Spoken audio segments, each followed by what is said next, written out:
विद्यार्थियों, राजनीति विज्ञान की कक्षा में आप सभी का स्वागत है। आज के इस वीडियो लेक्चर में हम एक बहुत ही महत्वपूर्ण एवं रोचक विषय पर अध्ययन करेंगे, जिसका शीर्षक है राष्ट्र संघ और संयुक्त राष्ट्र संघ में असमानताएं। राष्ट्र संघ और संयुक्त राष्ट्र संघ में किस प्रकार की असमानताएं? दोनों ही संगठन दुनिया के बहुत बड़े अंतर्राष्ट्रीय राजनीतिक संगठन हैं। दोनों संगठनों की उत्पत्ति विश्व युद्धों को रोकने के लिए हुई। दोनों ही संगठनों का उद्देश्य अंतर्राष्ट्रीय शांति, सुरक्षा एवं सहयोग का है।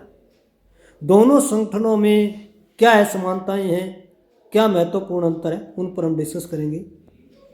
दोनों संगठनों में पहला अंतर है उद्भव के आधार पर। उद्भव के उत्पत्ति के आधार पर देखें तो दोनों संगठनों में कई तरह की असमानताएं, कई तरह के अंतर हमें देखने को मिलते हैं।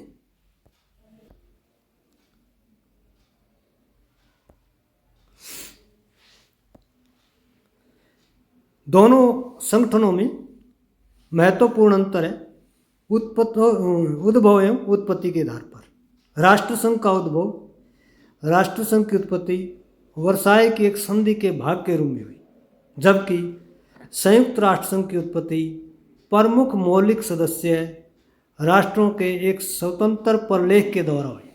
यानी दोनों संगठनों में ये महत्वपूर्ण उत्पत्ति संबंधी अंतर पाया जाता है।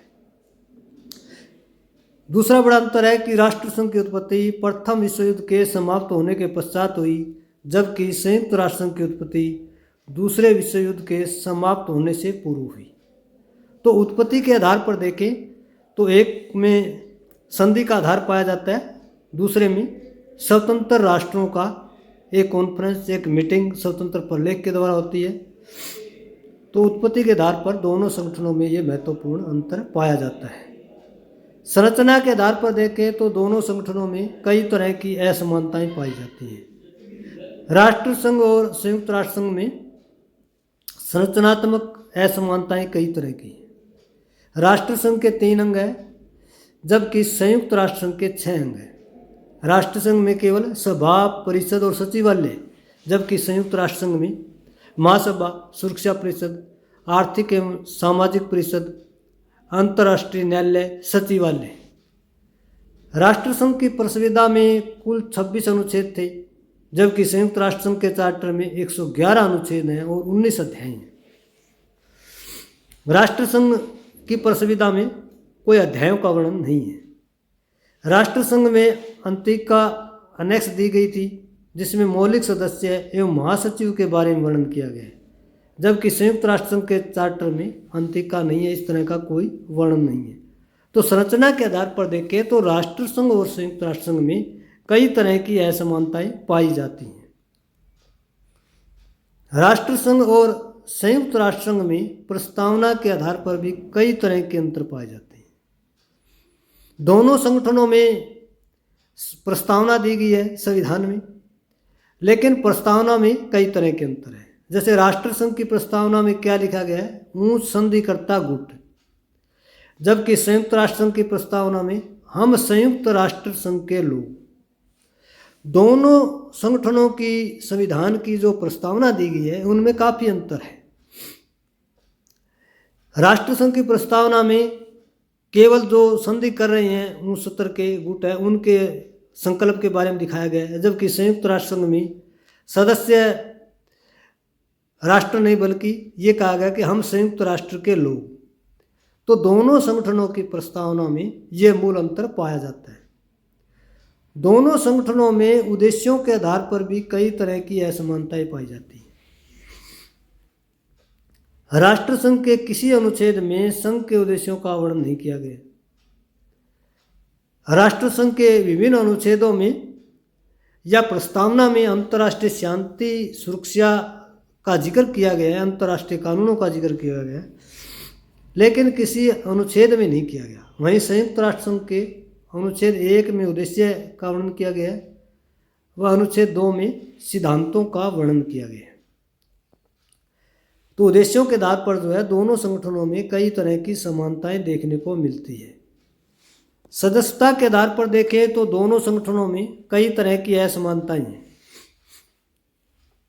राष्ट्रसंघ की सदस्यता कोई भी अधिराज्य, उपनिवेश व स्वतंत्र राज्य ले सकता था, जबकि संयुक्त राष्ट्र संघ की सदस्यता के लिए कुछ कंडीशन रखी गई है कि सदस्य राज्य शांति प्रिय होना चाहिए, सदस्य राज्य उसके लिए पूरी तरह से इच्छुक होना चाहिए, वह योग्य होना चाहिए, उसी को संयुक्त राष्ट्र संघ का सदस्य बनाया जा सकता है।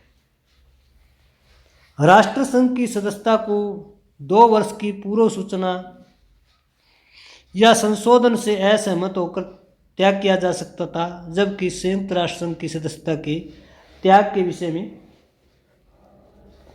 चार्टर पूरी तरह से मौन है। तो दोनों में ये मूलभूत अंतर पाया जाता है। राष्ट्र संघ की सदस्य संख्या 32 से बढ़ करके 62 तक पहुंच गई, जबकि संयुक्त राष्ट्र संघ की सदस्य संख्या 51 से बढ़ करके 193 पर पहुंच गई। तो सदस्यता के आधार पर देखा जाए तो दोनों संगठनों में कई तरह के अंतर देखने को मिलते हैं। राष्ट्र संघ और संयुक्त राष्ट्र संघ दोनों में संशोधन विधि के आधार पर असमानताएं देखने को मिलती है। राष्ट्र संघ की प्रसंविधा में संशोधन परिषद व सभा की सहमति से किया जाता था, जबकि संयुक्त राष्ट्र संघ के चार्टर में सुरक्षा परिषद व महासभा के 2/3 बहुमत के द्वारा संशोधन किया जा सकता है। राष्ट्र संघ के संविधान को हम प्रसंविधा कहते हैं और संयुक्त राष्ट्र संघ के संविधान को चार्टर कहा जाता है, और दोनों में परिवर्तन को लेकर, संशोधन को लेकर के जो प्रक्रिया है वो अलग अलग दिखाई गई।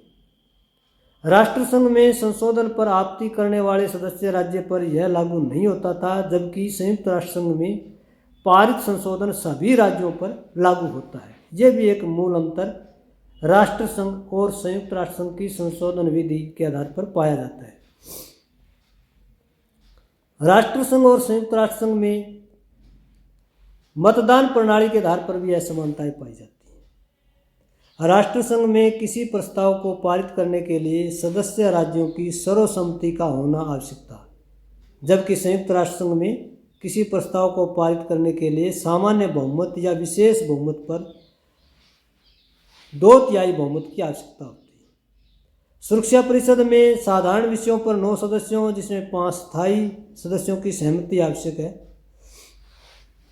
के लिए जरूरी है। तो राष्ट्र संघ और संयुक्त राष्ट्र संघ की मतदान प्रणाली में देखें तो काफी अंतर पाया जाता है। राष्ट्र संघ और संयुक्त राष्ट्र संघ में अधिवेशनों के आधार पर भी असमानता पाई जाती है। राष्ट्र संघ में परिषद का वार्षिक अधिवेशन था एवं सभा का वर्ष में 2 बार अधिवेशन होने थे, जबकि संयुक्त राष्ट्र संघ में सुरक्षा परिषद का 14 दिन में 1 बार अधिवेशन होना आवश्यक है। तो अधिवेशन के आधार पर देखें परिषद और सुरक्षा परिषद में अंतर पाया जाता है। राष्ट्र संघ और संयुक्त राष्ट्र संघ में सुरक्षा के आधार पर देखें तो कई तरह की असमानताएं पाई जाती हैं। राष्ट्र संघ के किसी भी अनुच्छेद में राष्ट्रों की सुरक्षा, एकता, अखंडता की रक्षा के लिए स्पष्ट प्रावधान नहीं था, जबकि संयुक्त राष्ट्र संघ में युद्ध शुरू होने से पहले भी शांति रचना और शांति निर्माण के प्रयास शुरू हो जाते हैं। राष्ट्र संघ में संयुक्त राष्ट्र संघ की तरह शांति सेना की व्यवस्था नहीं थी। राष्ट्र संघ में संयुक्त राष्ट्र संघ की तरह सदस्य राज्यों को आत्मरक्षा का अधिकार नहीं था। तो सुरक्षा के मामले में देखा जाए तो संयुक्त राष्ट्र संघ राष्ट्र संघ की अपेक्षा बहुत ज़्यादा उसमें स्पष्टता से और अनुच्छेदों के आधार पर वर्णन किया गया है, जबकि संयुक्त राष्ट्र संघ में इस तरह की व्यवस्था नहीं थी। मुख्यालय के आधार पर भी दोनों संगठनों में असमानता पाई जाती है। राष्ट्र संघ का मुख्यालय युद्ध में स्थिर राष्ट्र स्विट्जरलैंड के जनेवा नगर में था, जबकि संयुक्त राष्ट्र संघ का मुख्यालय जो विश्व राजनीति का केंद्र है अमेरिका के न्यूयॉर्क शहर में। तो मुख्यालय के आधार पर राष्ट्र संघ और संयुक्त राष्ट्र संघ में अंतर पाया जाता है। मानव कल्याण के आधार पर भी दोनों संगठनों में असमानताएं दिखाई देती हैं। राष्ट्र संघ की प्रसंविधा के किसी भी अनुच्छेद में स्पष्टता मानव कल्याण के लिए विशिष्ट अभिकरणों की व्यवस्था नहीं, जबकि संयुक्त राष्ट्र संघ में 16 विशिष्ट अभिकरण पूरी दुनिया में मानवता के कल्याण के लिए अग्रसर है। राष्ट्र संघ की तुलना में संयुक्त राष्ट्र संघ में मानव कल्याण के लिए आर्थिक एवं सामाजिक परिषद के माध्यम से अंतर्राष्ट्रीय मानवाधिकार परिषद की माध्यम से भी विशेष प्रकार के प्रयास किए गए हैं जो राष्ट्र संघ में नहीं है।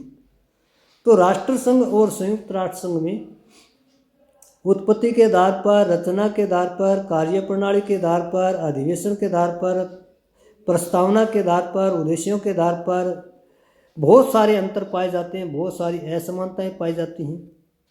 राष्ट्र संघ और संयुक्त राष्ट्र संघ की असमानताओं पर आधारित आज का ये वीडियो लेक्चर आपको कैसे लगा कमेंट करके ज़रूर बताइएगा। अगर ये वीडियो लेक्चर पसंद आता है तो इसे लाइक कीजिए, अपने मित्रों के साथ शेयर कीजिए और मेरे इस यूट्यूब चैनल को सब्सक्राइब करना न भूलें। धन्यवाद।